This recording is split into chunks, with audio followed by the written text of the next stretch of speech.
I never like the sound of gravel under unfamiliar tires. That crunch sometimes, it means trouble's about to show up at your door, wearing a badge, or worse, a cheap polo with some HOA logo stitched over the heart.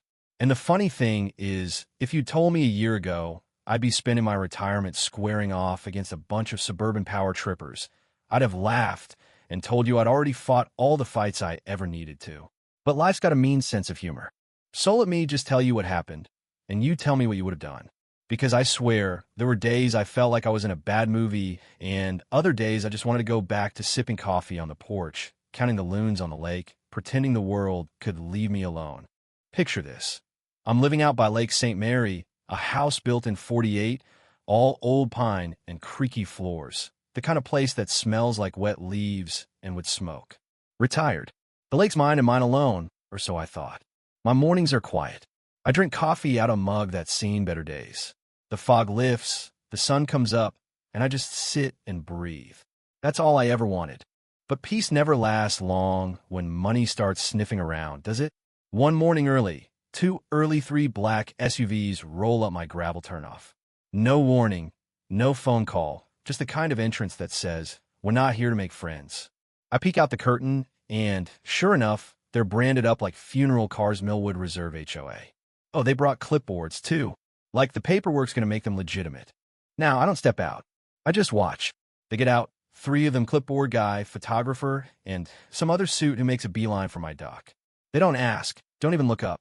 Just start inspecting, taking pictures, poking around my land. If you've ever had someone act like they own your place before you even say a word, you know how that feels like you're not even there. Clipboard man comes up, says, "Mr. Davenport, we're from the HOA. Here's an offer market price, plus $7,500 relocation. 3 days to decide."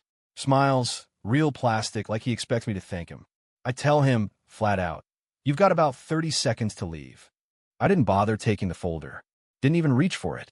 You ever stand your ground on your own porch? Feels like all the air in the world gets stuck in your chest, but you gotta hold it, or they'll think you're bluffing. He tries again, more polite, but I just stare until he packs it in. They leave, but not in a hurry. Not the kind of retreat that says they're done. No, they're just getting started. Next morning, I find an envelope taped to my gate. Legal notice, red stamp. Intent to purchase under community expansion easement. 7 pages of fake municipalese, made-up seals, maps with my property circled in red, like I'm some kind of target. I know this trick. Used to work for the state commission, saw enough phony overlays and cooked-up agreements to last a lifetime. They don't know who they're dealing with, hell. Maybe they do, and they just think I'm too old to fight. So, I do what I've always done. I document. Scan every page, save it, send copies to a friend in Augusta Reed. From the old days, ask him to run the signatures and look for fraud. He doesn't ask questions, just promises to check. Then I walk the property, and here's where the knot in my gut tightens. Yellow X is sprayed on my trees. The dock, a big boulder near the water. Survey marks, industrial paint, nothing subtle. It's not kids out jorading, this is how they tag land, for a quick flip. I don't sleep much that night. And then because these people never just play fair, I get a tax notice. Says my properties are shot up in value by 430% due to pending commercial integration. That kind of bump? That's enough to bankrupt anyone. But when I call the county, the clerk says, no reassessment, no such term as commercial integration in our records. Then he asks, does your notice have a gray triangle watermark? I say yes. He size third, won that month. I know what you're thinking. Why not call the cops, right? But law moves slow, and these folks, they not above bending rules while everyone's looking the other way. So I do what I do best. I watch. I wait. Install more cameras, check the footage, even sleep in the living room some nights. And sure enough, at 2:40 a.m., headlights at the tree line. Someone slips onto my property, breaks into my boat shack, doesn't take anything, just leaves a note. You can still sell. It gets harder after this. That's when the old instincts come back. I pull footage, enhance the plates, find one rental shell that's been wiped clean from DMV logs. The other's a black SUV out of Maine, expired registration, nothing special. But then I start seeing patterns in their paperwork, same fonts, same phrasing as a California firm I've busted years ago for land grifting. It's like reading an old script, only with new actors. I call Reed.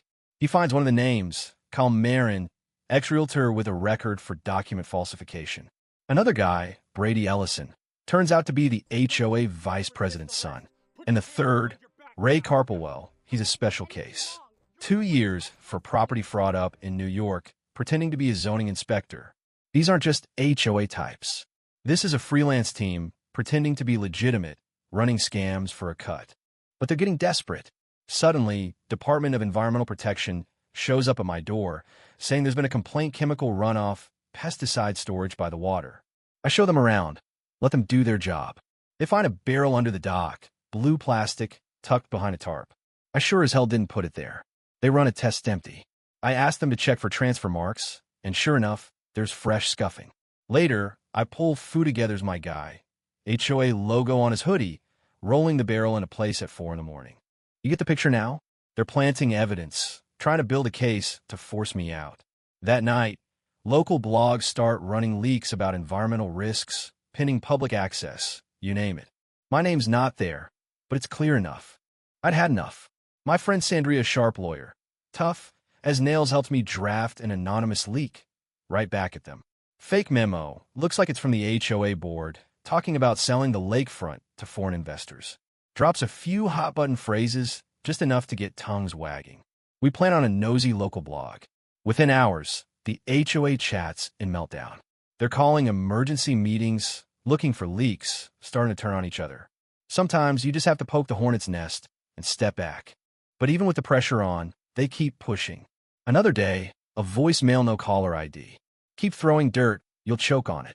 That's when Sandra and I bring in a kid named Justin. Law school grad, bit of an idealist, but smart. We build him a persona, get him into their community engagement group. Within weeks, he's sitting in on meetings, pulling docs, recording everything. He lists my name, 2 neighbors, marked as priority acquisition. Resistance level, high. Then the bombshell. Justin records a meeting, catches the vice president, Ingram, saying, "We'll bury him in paper, bleed him out until he folds." That's intent, right there.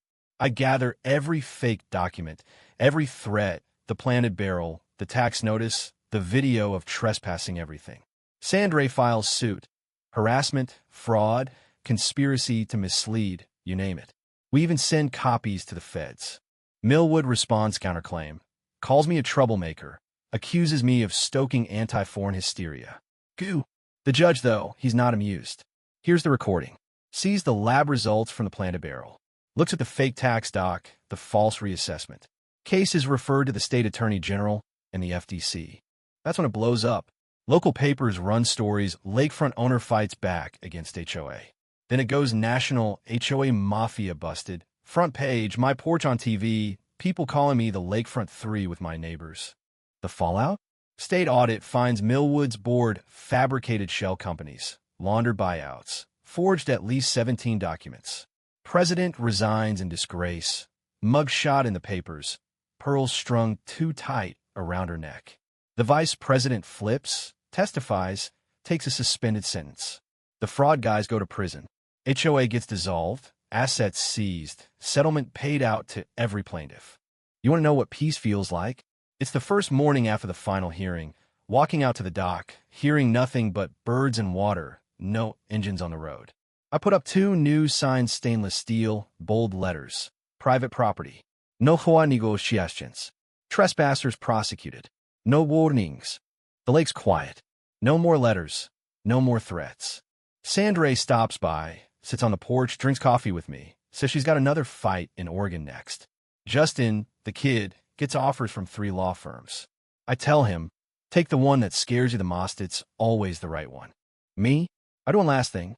Drive to the county office, file a notarized addendum, property not subject to annexation, ever. The clerk asks, planning to sell? I laugh. Not in this lifetime. A couple neighbors wave as I head home. I wave back because now I can, on my own terms, no strings. Funny, isn't it? Sometimes all it takes to stand up to bullies is a stack of evidence and the willingness to lose sleep for a few weeks. I didn't want to be a legend. I just wanted to keep what was mine. So what do you think? If someone rolled up on your land and tried this, would you fight or would you fold? Have you ever seen power abused this way? Someone with a badge or a title or just a chip on their shoulder thinking the rules don't apply to them? I'd love to hear your take. Tell me your story. Where do you draw the line in? What would you risk to hold it?